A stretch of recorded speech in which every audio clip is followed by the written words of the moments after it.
Well, I finally made it to the review phase of this whole ordeal. Today I'm going to be reviewing a game called Dead by Daylight. And for those of you who aren't too familiar with DBD, it's essentially a PvP player versus player online game where there are 5 people to a session that can last from 15 to 20 minutes plus, depending on how good or bad the players perform, where 4 people are survivors who run around the map looking and fixing up at least 5 out of 7 generators in order to power the exit gates so that you can escape. And all the while you're trying to do this, the other player, the odd one out, the killer, tries to hinder your progress in a number of ways. Now, the killer can do this uh, either by slightly damaging the generators, which regresses their progress, making the duration or the session longer, or chases and downs players where, if they so choose to, they can grab you and place you up on these sacrificial hooks to feed the entity. Now, I'm not too familiar with what the entity is or even the lore. Um, but I can tell you that whatever it is, it's the reason why all these characters, villains, and heroes are all brought together in these trials for survival and doom. That about sums up the game as a whole, but I want to get into what makes this game special. And I will explain that in the next topic here, which is all about the personas.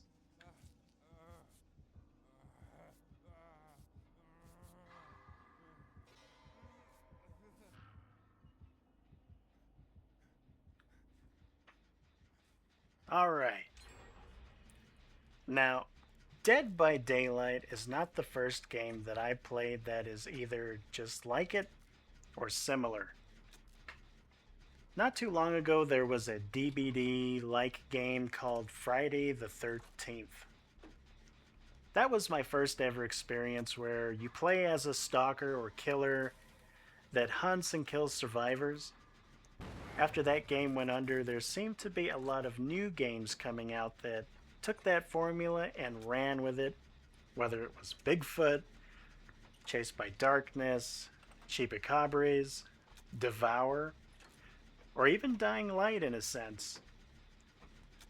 Now you'll have to forgive me as I'm not sure what game had this kind of gameplay first. All I can tell you is my experience where after Friday the 13th, many games seemed to pop up that were just like it. But for Dead by Daylight, what makes it stand out above all the others is the fact that you have an array of killers and survivors to choose from.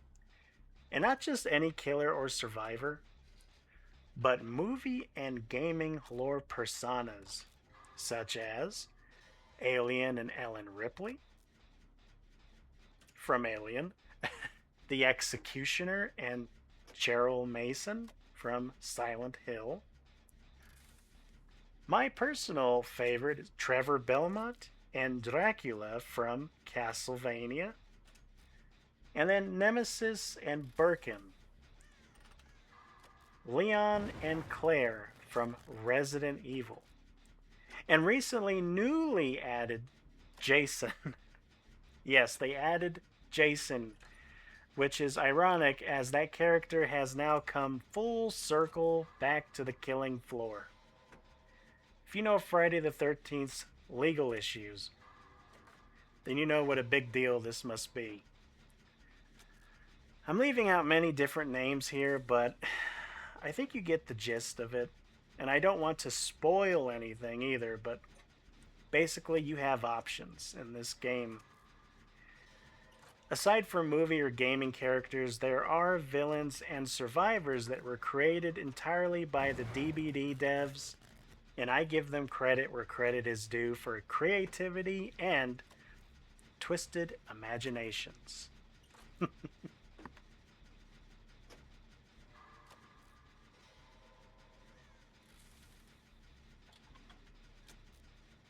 Now that we've covered the basis for the game, we're really getting down to the meat and bones of this whole thing, which is my experience playing Dead by Daylight.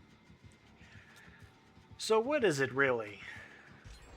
What is my score going to be? Well, I have to say, I've had my ups and downs over the years with this game in particular because there's certain frustrations that I felt that they weren't, uh, I guess, getting around to, as far as maybe adding in things that would help improve the gameplay experience, or I don't know if they didn't care or whatever the issue was. At times, it would just frustrate me to no end, and it wouldn't really give me a reason to come back.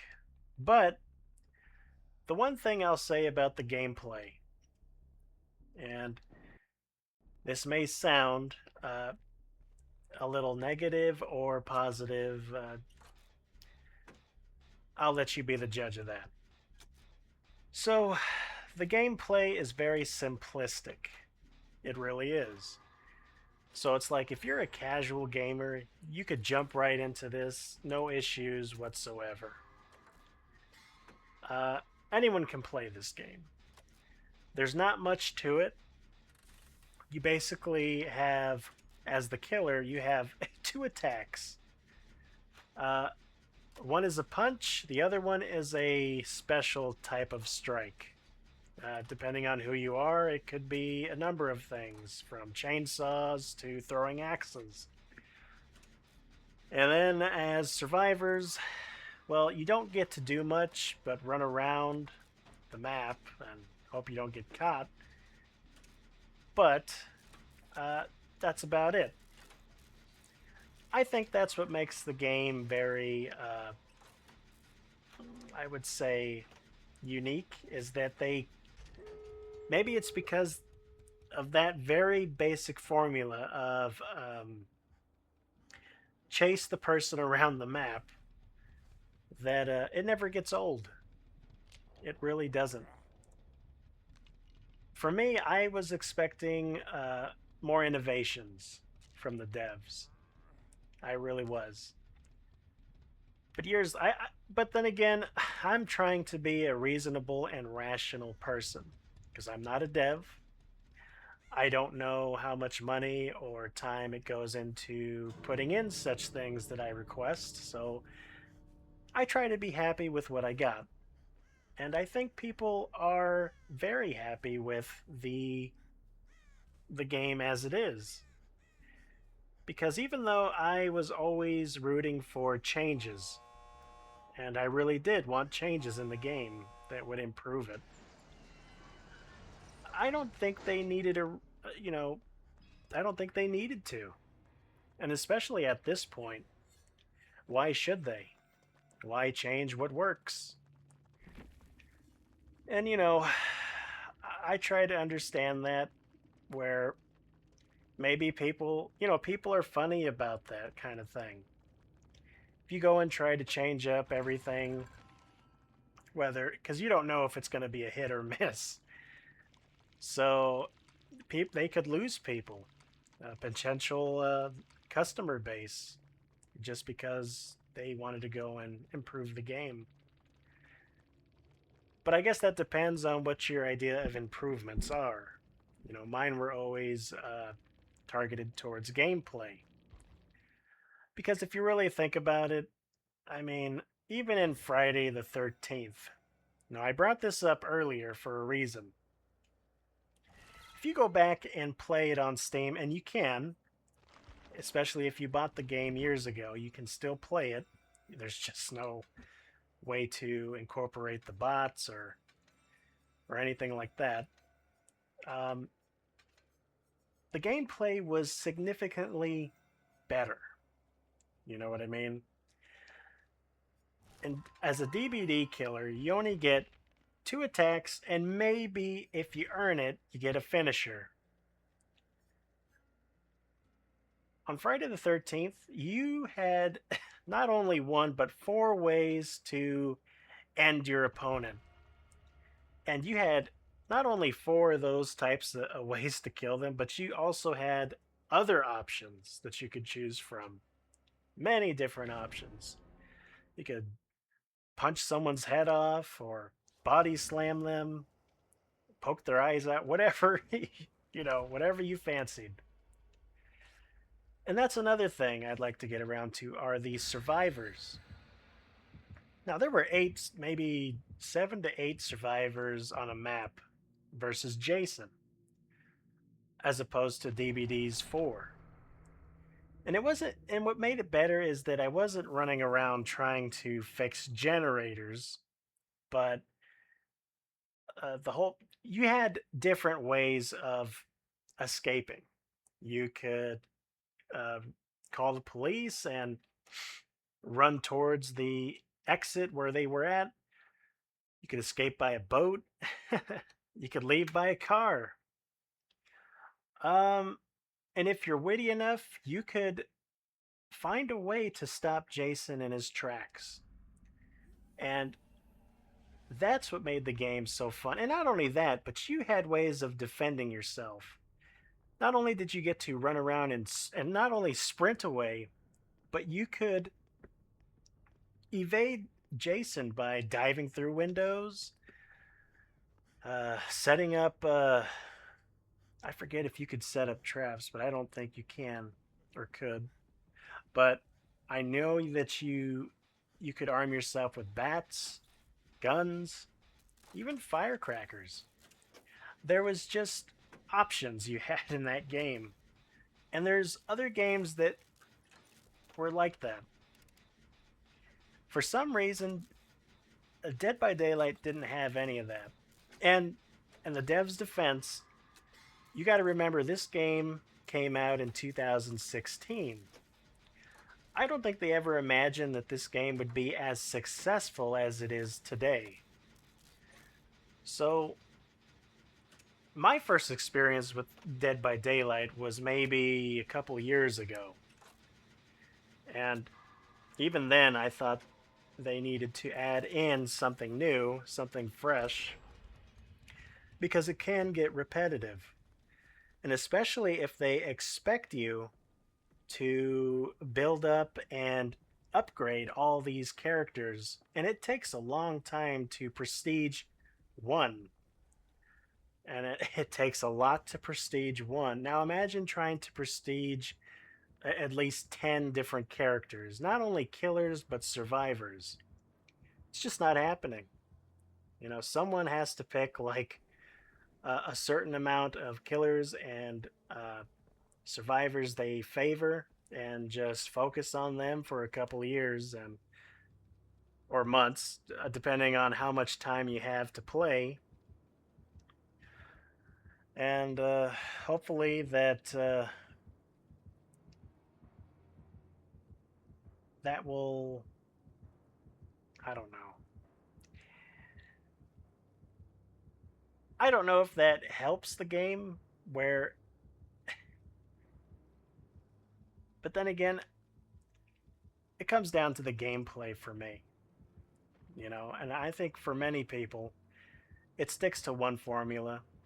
It's hide and go seek, basically. You rely on your wits to survive. Now, there's only so many things you can do, especially as a pursuer and a victim running away. There's times where you will get frustrated with this game because of the perks. Now, I'm not really sure what's going on with the devs trying to configure the the killers and the survivors so that they balance out the gameplay. But there's times where the survivors will sprint as fast as you. So there's no real way to catch up to them. And maybe you're going a little bit faster than them, but by the time you catch them, 3 or 4 generators will have been already done. And that's if uh, they don't get around to getting around to all the generators and escaping through the exit, which it can really kill the vibe of the whole game. Luckily for me, I'm a little more, how do you say, uh, difficult to face as a killer because I use my wits, I guard generators, or I just. The trick is not to chase someone around the map the whole time. Sometimes you have to know when to stop the chase because you got to tend to the other people that are just basically roaming around the map like there's no killer there. That's true. That can happen. And sometimes survivors can overwhelm the killer, blinding them. They get flashbangs, pallets. I mean, just a crazy number of ways that they can grief the person being the killer. And that can get frustrating because it's really not anyone's fault. That's kind of just how the game is. You're kind of stuck in one mode. There's only one game mode, and that's do the generators. You know, there's no real way to change up the gameplay. And if you want a session to last long, you have to be fairly good at keeping the survivors at bay by either guarding it. Like I said, you'd have to guard a couple of generators, pick a good number of them to protect, and the others you might have to let go. So that can be a good or a bad thing depending on who you like being. Now, as far as the solutions that I would have or recommend to the devs, and this is just me, and again, they don't have to change up anything. They've had great success with what they were doing, just keeping the game how it is. There would be no reason to really change it up. You know, why should they? Again, why change what works? But hear me out on this, okay? This is what I would like to have put in the game if I could have it. I would, but it's not up to me. So my first issue is with gameplay, the gameplay mechanics. Now, whatever do you mean by gameplay mechanics? Well, if you really played Dead by Daylight as much as I have, or some people may have played more, you'll know that the limitations of the gameplay itself can be revealing. You know, there's times where you could catch up to a person and all they have to do is flick their analog with their thumb and they do a complete diagonal turn or some type of crazy turn that you just end up hitting air or you run into a wall or whatever. Now that can be a little frustrating, especially when you spent all this time trying to catch up just to lose them because of some gameplay. They take advantage of the poor gameplay mechanics. You know what I mean? There's always a pro and a con to this kind of stuff. Now, my solution would be this. Just like in Friday the 13th where you got to grapple, I think grappling with at least 4 different move sets per killer would be ideal. And not only that, but there should be a stronger strike where if I'm being a large killer or a strong killer, I should be able to light hit and then really hit them maybe halfway across the map. Something like that. Now, I don't mean it to be in that particular way, but you kind of understand where I'm coming from. It's like if you're being some big tyrant like the Nemesis, a punch from that thing would send anyone flying across the map. Now, I don't know how this would work out, and I don't know if people would even go for it. But I think if you're within range of somebody, there should be an option to just grab the person that's in front of you, whether it's a passive aggressive move or it's something that you can do on your own. I don't know. They'd have to work that out. But it would make sense being that you would be able to give people a reason not to get too close to the killer because, well, in real life, you wouldn't want to be in arm's reach because that's all it takes is if they grab you, they could either uh, toss you into a tree, throw you into a wall, or slam you to the ground. And I feel like that's pretty much what's missing out of the game. It's probably a lot that I'm asking for, but that could very well be the next step that they should take. I'm not asking for a whole overhaul remake of the game. I'm just asking for a little bit more, you know. Uh, I'm looking for clotheslines, body slams, and maybe rushing people when you get to a certain stage in the chase, I guess. I don't know. Maybe a sprint. A sprint would actually help, but I don't know. I don't know if that would make or break the gameplay. They'd have to try it. But that would be it. And not just for the killers, but survivors. They need to be able to defend themselves. And not only that, but they really need to like have some evasive maneuvers. Like for example, Jill Valentine from Resident Evil 3 has this sidestep she does, and maybe they can incorporate that into Dead by Daylight. Or even with the. Now, I said Castlevania was my favorite selection in here because I just think the characters are really cool and the lore for it. So it's like if I'm being Alucard, or Alucard, or however you say his name, there should be certain abilities that he should actually have, especially if it's from that type of game. And again, I get it. I'm not a dev. There would have to be. There's some animations in there that maybe they can't do, or maybe they just don't have the resources to put the things I'm asking for into the game. So in that way, I can understand. And if they don't, I mean, it's something they could think about.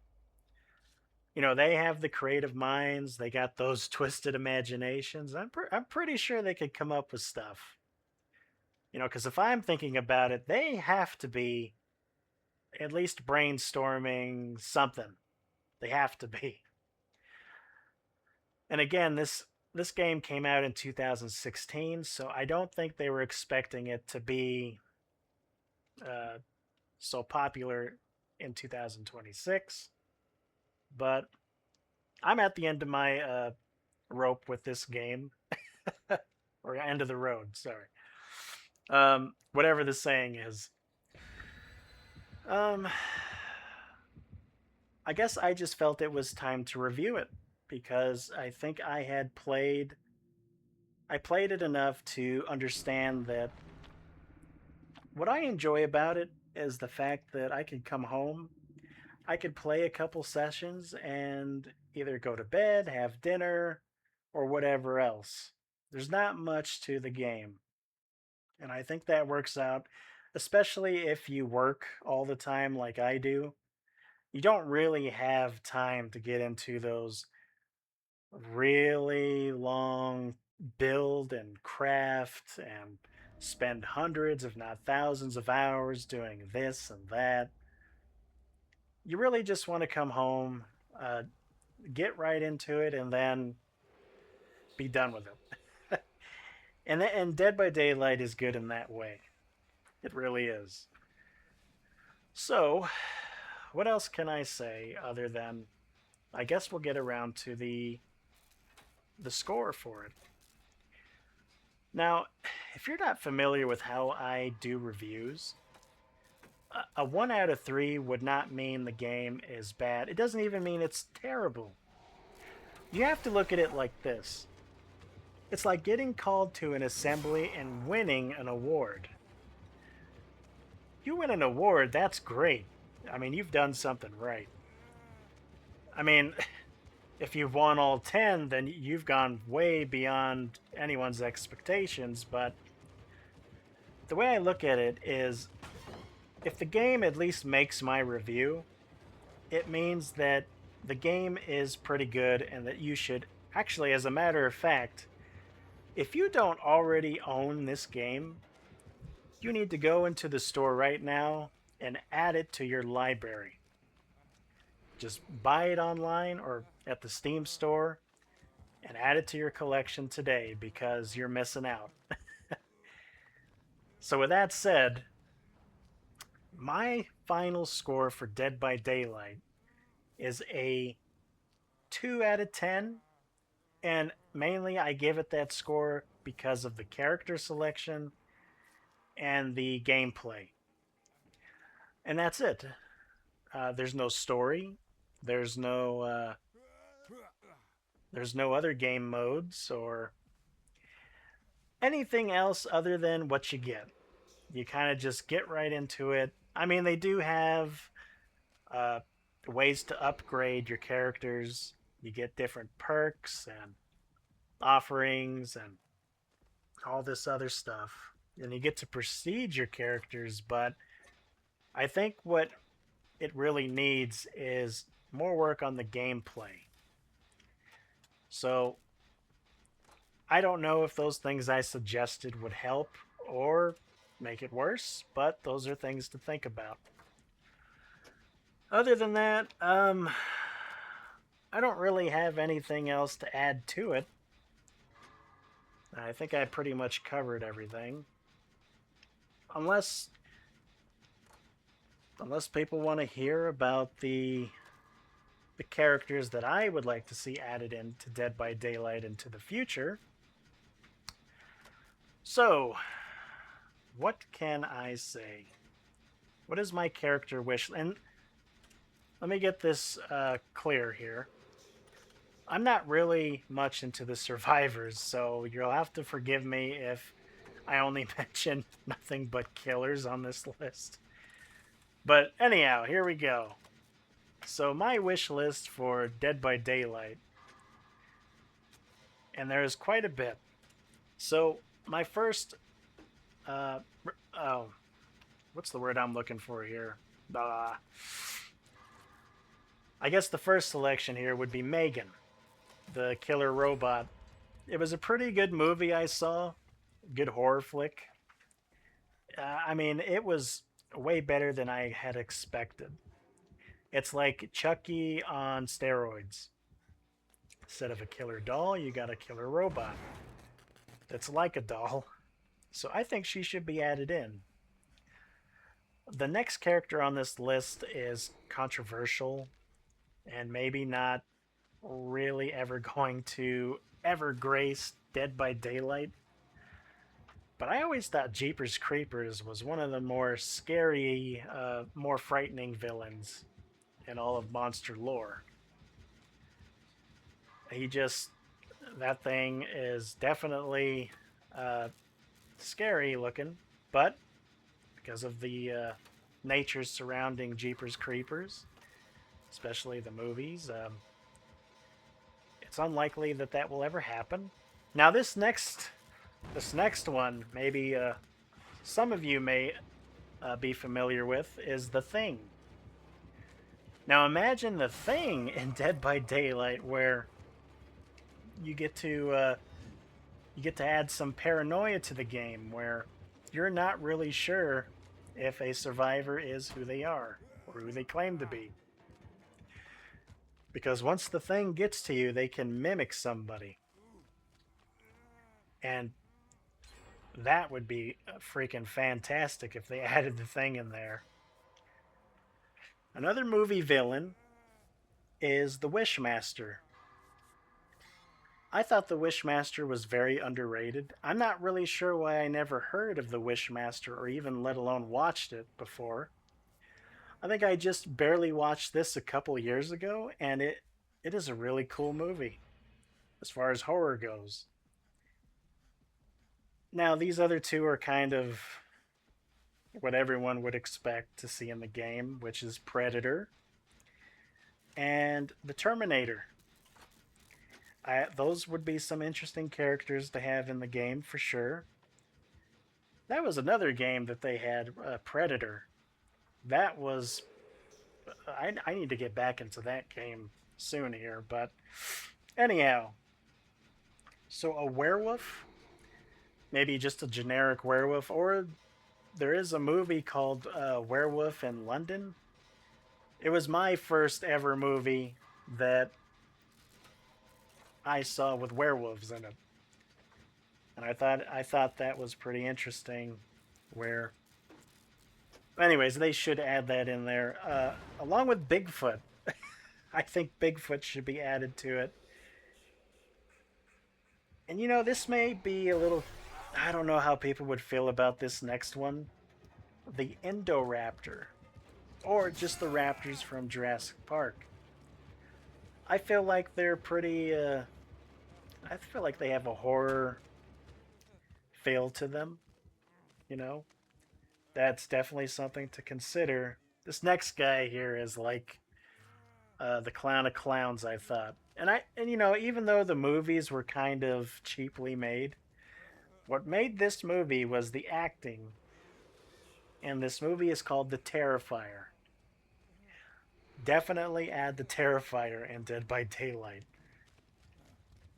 And then they have this. I forget what year this came out in. I think it was 1986.